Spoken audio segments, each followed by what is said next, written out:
Hey, what's up, you guys? It's me, Kid, the Overview, back again with another video. So, one of the final trailers of CinemaCon has come out, and it's for the Naked Gun reboot or remake, or we'll find out after this. It's been announced that they were going to do a reboot or a continuation of the Naked Gun series, and for me personally, I thought, okay, that's going to be something different because I wouldn't say, okay, spoof comedies, they were a genre in the early 90s. I wouldn't say 90s because it was started with the Wayans brothers, but also I want to start by Mel Brooks originally doing this whole thing. Victor Frankenstein, Blazing Saddles, and especially one of his favorites, Spaceballs.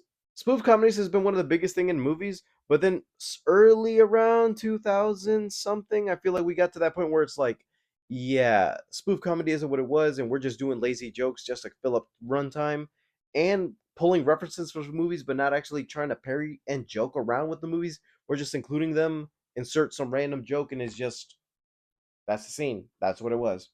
The Naked Gun series, that's on the other hand, it doesn't need spoof. It is a spoof, but also the thing is that the spoof element of this whole thing wasn't the thing that was actually leading around with the comedy because the great legend Leslie Nielsen, rest in peace, he was the funniest thing about these movies because he would be the straight man, but also take things a little bit not too seriously. He'll say something and not really have any intent with what he's saying, but also the fact that it's more not even slapstick, but also dialogue heavy comedy. Whatever action scene, scenario, negotiation, or even the fact that it's like, oh, he's just gonna be doing some slapstick out of nowhere. Is gonna be actually taken seriously, and within the dialogue itself, it's like, wait, what? All of it still holds up to this day, but some other partner of his, I don't know if that's supposed to be a big thing, even though we're not supposed to be mentioning a couple things because I don't know, something about a car chase. But this time going around, we have Liam Neeson in the role, and also the fact that it's produced by Seth MacFarlane, but also directed by one of the guys from The Lonely Island. That in itself is strange, but also I feel like okay, this isn't who I would normally see doing something like this or spoof because I already know Seth MacFarlane has a thing with actual references as meta humor, but spoofing and actually doing parodies like we're making fun of something else. I'm not even sure if that's more of his lane because I do like what he does on Family Guy and on Ted, but I feel like I don't even know the comedy of that is specifically different than what he's doing here. But we're gonna get a good glimpse of it, so let's get to the trailer.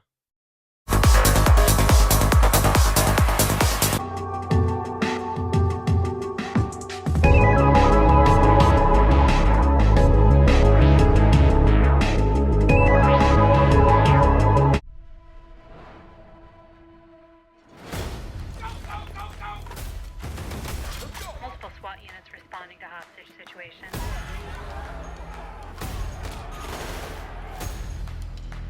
Looks high quality. Hey, little girl, stop.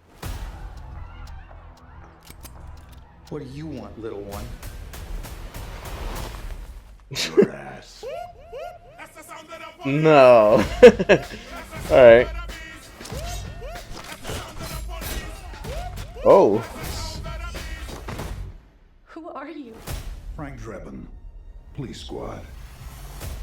The new version. Oh. I see. Hi, Daddy.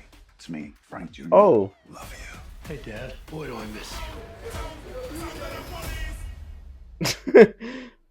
Mm.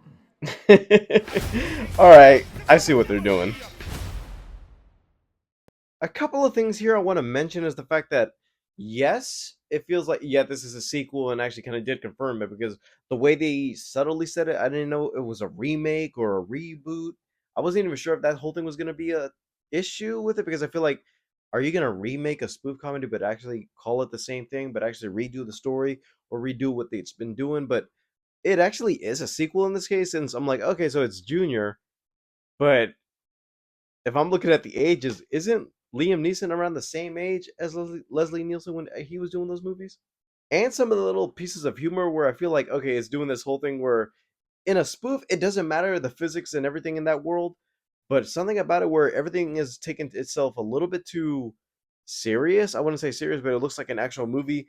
Once you see something ridiculous, it's like, okay, that takes away some of the spoof factor. Like when the girl walks in the bank and she reveals himself all Mission Impossible style, and you see the actual grown body come out of that little thing. Like it didn't make sense that that's supposed to be there, but it's like, okay, that's how it would be in an old spoof movie.